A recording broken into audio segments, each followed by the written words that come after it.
রাধে রাধে, রাধে কৃষ্ণা।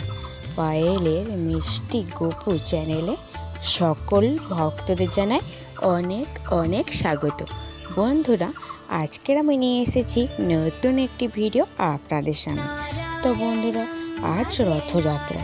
এই রথযাত্রার পূর্ণ তিথিতে যদি আপনারা এই একটি বৃক্ষ বা গাছ লাগাতে পারেন, তাহলে দেখবেন আপনার গৃহ সুখ, সমৃদ্ধি এবং শান্তিতে ভরে উঠবে।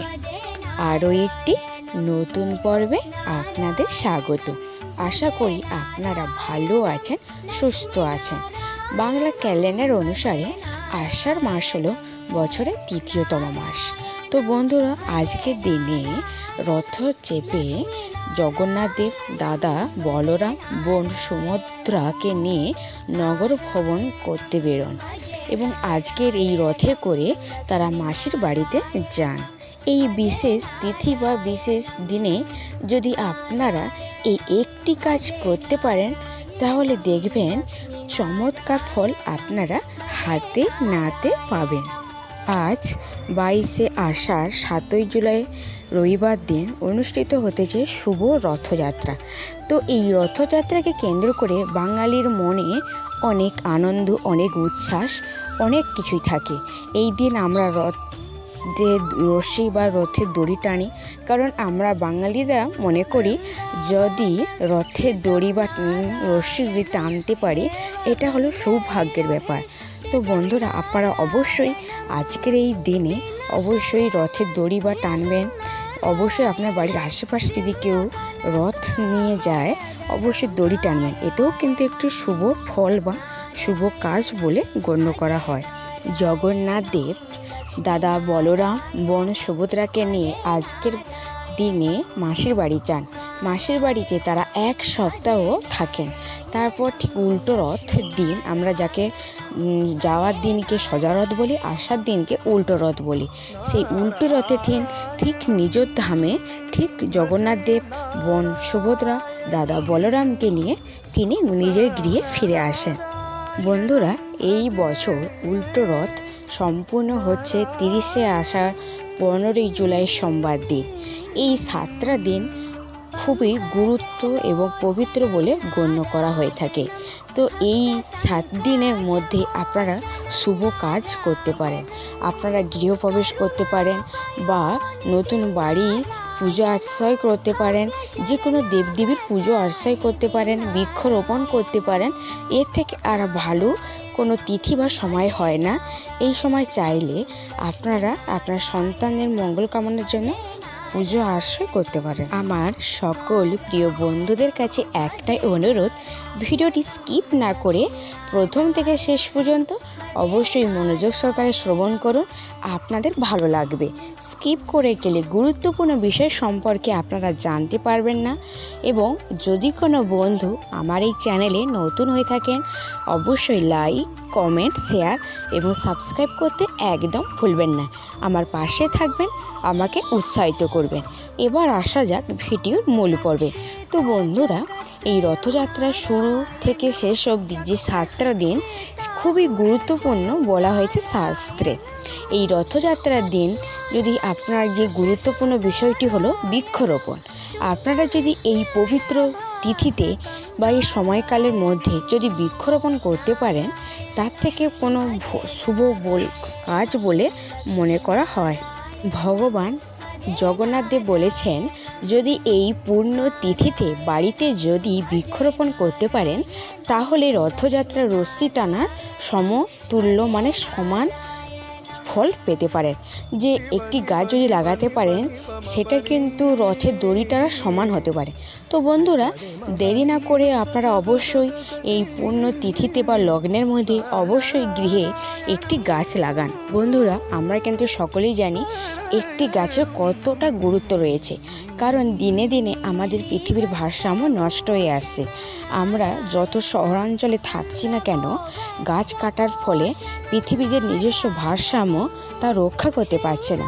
তাই এত রোগ শোক মহামারী এত দেখা দিচ্ছে। তাই কথাই বলে, একটি গাছ অনেক প্রাণ। তো তো বন্ধুরা, আপনারা যদি এই একটি গাছ লাগাতে পারেন তাহলে শতযজ্ঞের ফলস্বরূপ আপনারা সেই ফল হিসাবে পাবেন। বন্ধুরা, আপনারা যদি এই পূর্ণ রথযাত্রার দিনে এই তিথিতে যদি কোনো গাছ দান করতে পারেন তাহলে বন্ধুরা অনেক ফল পাওয়া যায়। গাছ বা বৃক্ষ দান করা খুবই ভালো। তো বন্ধুরা, ভগবান শ্রীকৃষ্ণদেব বলেছেন এই রথযাত্রা এই পূর্ণ তিথিতে যদি আপনারা বাড়িতে তুলসী গাছ লাগাতে পারেন তার থেকে শুভ বলে কিছু মানাই যায় না। কারণ আপনারা সকলে জানেন তুলসী হলো তুলসী মহারানী, সেই কৃষ্ণ বা হরি কিন্তু এই তুলসী গাছে বসবাস করে এবং এই তুলসী গাছে কিন্তু মা লক্ষ্মীরও বাস করে। তাই বন্ধুরা, আপনারা সকলেই জানেন তুলসী গাছ আমাদের জন্য কতটা গুরুত্বপূর্ণ। আমাদের গৃহে থাকলে নেগেটিভ এনার্জি দূরীভূত হয়, তার সাথে সাথে পজিটিভ এনার্জিও বৃদ্ধি পায় এবং গৃহে শ্রী বৃদ্ধি হয়, ধন সম্পদ বৃদ্ধি হয়।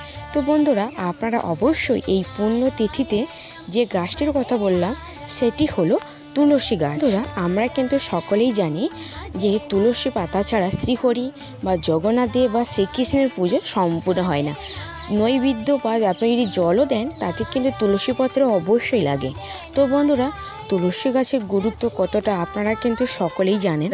আমরা কিন্তু সকলেই জানি যে গৃহে তুলসী গাছ থাকে সে গৃহ অত্যন্ত পবিত্র এবং নিষ্ঠা। এবং আপনার বাড়িতে যদি তুলসী মঞ্চ বা তুলসী মন্দির না থাকে অবশ্যই তুলসী গাছে একটি মঞ্চ বা মন্দির বানাবেন। এবং আমরা সকলেই জানি যে গৃহে তুলসী গাছ সেই গৃহে বৃন্দাবনের সমান বা সমতুল্য হিসাবে মানা হয়। বন্ধুরা, আপনাদের বাড়িতে যদি তুলসী গাছ না থাকে অবশ্যই এই পবিত্র তিথিতে আপনারা বাড়িতে তুলসী গাছ লাগান, অবশ্যই তুলসীর মঞ্চ তৈরি করুন। আপনারা অবশ্যই কিন্তু এই কাজটি করবেন এই পুণ্য তিথিতে। বন্ধুরা, আপনি আপনার গৃহে বা বাড়িতে তুলসী গাছ উত্তর দিকে বা পূর্ব দিকে বা উত্তর পূর্ব কোণ করে আপনারা তুলসী গাছ লাগাতে পারেন। বন্ধুরা, এবার আমি যে দ্বিতীয় গাছটি কথা বলবো সেটা সকলেরই চেনা বা জানা, আমাদের গৃহস্থে অনেকের বাড়িতে আছে, তাহলে নারকেল গাছ। তো বন্ধুরা, আমরা সকলেই জানি নারকেল কিন্তু সমস্ত পুজোতে নৈবেদ্য হিসাবে নারকেল নাড়ু, নারকেলের পিঠে সমগ্র কিছু ভগবানের ভোগে বা নৈবেদ্য হিসেবে দিয়ে থাকি। এবং ডাবকে আমরা অবশ্যই ঘট স্থাপনের ক্ষেত্রে ঘটে কাজে লাগে। পুজোর ক্ষেত্রেও কিন্তু নারকেল গাছের অনেক গুরুত্ব রয়েছে। বন্ধুরা, এবার আমি তৃতীয় যে গাছটির কথা বলবো সেটি হলো মা লক্ষ্মীর খুবই প্রিয় একটি গাছ, সেটি হলো সুপারি গাছ। তো বন্ধুরা, আমরা কিন্তু সকলেই জানি সুপারি কিন্তু প্রত্যেকটি পুজোতে কিন্তু লাগে। সুপারি ছাড়া কিন্তু যেরকম বরণডালা সাজানো সম্ভব হয় না বা মা লক্ষ্মীর পুজোতে অসম্পূর্ণ থেকে যায়, ঠিক সুপারি গাছও কিন্তু খুবই একটি পবিত্র গাছ। বন্ধুরা, আপনারা চাইলে অবশ্যই এই পূর্ণ তিথিতে বাড়িতে একটি সুপারি গাছ অবশ্যই রোপণ করতে পারেন। বন্ধুরা, এই সুপারি গাছ কিন্তু অর্থনৈতিক দিক থেকে যেমন গুরুত্ব রয়েছে ঠিক তেমনি ভেষজ গুণেও খুবই গুরুত্ব রয়েছে এই সুপারি গাছে। বন্ধুরা, আপনার বাড়িতে যদি সুপারি গাছ লাগানো থাকে তাহলে তো খুবই ভালো, আর যদি না থাকে, যদি আপনার বাড়িতে জায়গা থেকে থাকে অবশ্যই চেষ্টা করবেন একটি সুপারি গাছ লাগানোর। এবার বন্ধুরা, আমি যে গাছটির কথা বলবো সেটি কিন্তু খুবই গুরুত্বপূর্ণ গাছ, সেটি হলো কলা গাছ। তো বন্ধুরা, আপনারা সকলেই জানেন কলা গাছের কতটা গুরুত্ব রয়েছে এই পুজো তিথি বিভিন্ন অনুষ্ঠানের ক্ষেত্রে। যেরকম কলা যেরকমই ঘট স্থাপনের ক্ষেত্রে কলা লাগে, ঠিক কলা গাছ বাড়িতে যখন গৃহপ্রবেশ হয় বা যখন পুজো পার্বণ হয় চারিদিকে 4টি কলা গাছ নির্মাণ করতে হয়। তো বন্ধুরা বলা হয়ে থাকে যে গৃহেতে কলা গাছ থাকে সেই গৃহেতে অর্থগম কেউ রুখতে পারে না, মানে অর্থের যে আগমন কেউ রুখতে পারে না। আপনার গৃহেতে অবশ্যই অর্থের আগমন খুবই ঘটবে। বন্ধুরা, কলা গাছ লাগানোর জন্য এই লক্ষ্যটা অবশ্যই করবেন। কলা গাছ কখনোই বাড়ির সম্মুখে বা সামনে লাগাবেন না, হয় গৃহের পেছনে বা সাইডে অবশ্যই কলা গাছ লাগাবেন।